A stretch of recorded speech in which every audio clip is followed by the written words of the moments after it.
29 mars, Izraeli i vërtet.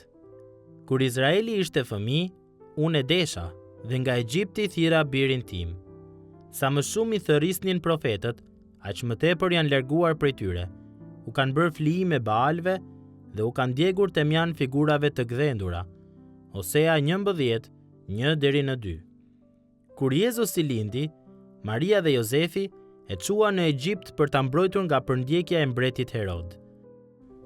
Kur Mateu e regjistron atë ngjarje, ai përfshin këto fjalë nga Hosea, të cilat u shqiptuan më shumë se 7 shekuj më parë dhe shpjegon se në të vërtetë ato ishin një profeci të cilën Jezusi e përmbushi. Mateu 2, 13-15. Por fjalët e Hoseas nuk i referoheshin një individi, por përkundrazi, një kombi, i thërrisnin, janë larguar, u kanë bërë flijime.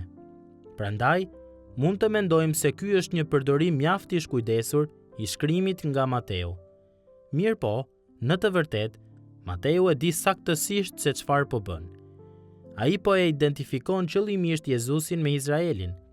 Ashtu si Perëndia e kishte thirrur popullin e tij të dashur, birin e tij, nga Egjipti për ta adhuruar atë në tokën e premtuar, kështu edhe tani, siç thot Mateu, Perëndia po thërriste birin e tij të vetëm lindur, Zotin Jezus, nga Egjipti, sërish në tokën e premtuar.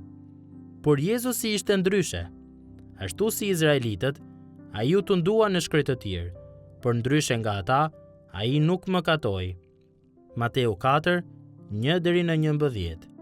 Shi gjithashtu Eksodit 32, 1-6.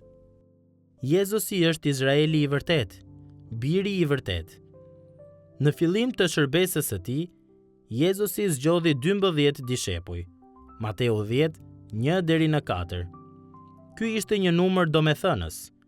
Duke zgjedhur 12, Jezusi bëri një deklaratë.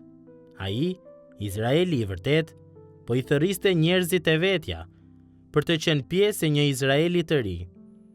Në vend të 12 fiseve të Izraelit, themeli i tij tani ishin 12 dishepujt e tij. Në atë zgjedhje, u riorientua dhe vazhdon të riorientohet fokusi i popullit të Perëndisë. Që atëherë, Izraeli i vërtet nuk gjendet në atë që tani quhet lindja e mesme. As nuk përbëhet vetëm nga pasardhësit biologjik të Abrahamit. Përkundrazi, ai përfshin pasardhësit frymëror të Abrahamit, si hebrejt, ashtu edhe jo hebrejt. Fëmijët e Perëndisë janë ata që ndjekin shembullin e Abrahamit, duke vendosur besimin e tyre në premtimet e Perëndisë, të cilat përmbushen në Jezusin. Pali thot se premtimi është prej besimit dhe gjithmonë do të jetë sipas hirit. Romakëve 4:16.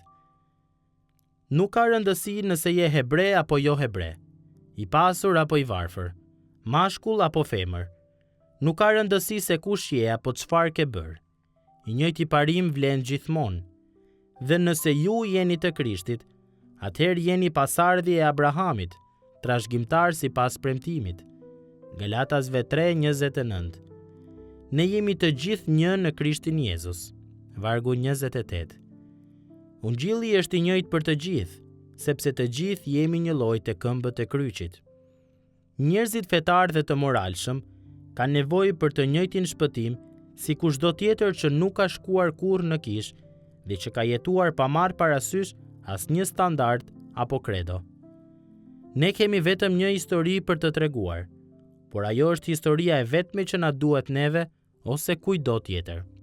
Sigurisht që jemi të papërsosur. Ne, ashtu si Izraeli i parë, jemi të prirur për t'u larguar nga ati ynë dhe për të adhuruar idhuj.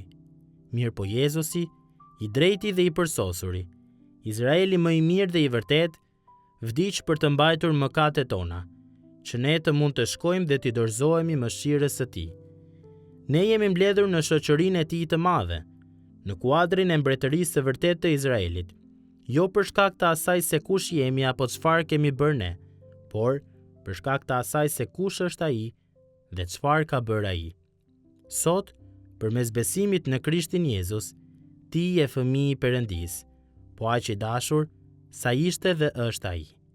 Galatasve 3:26.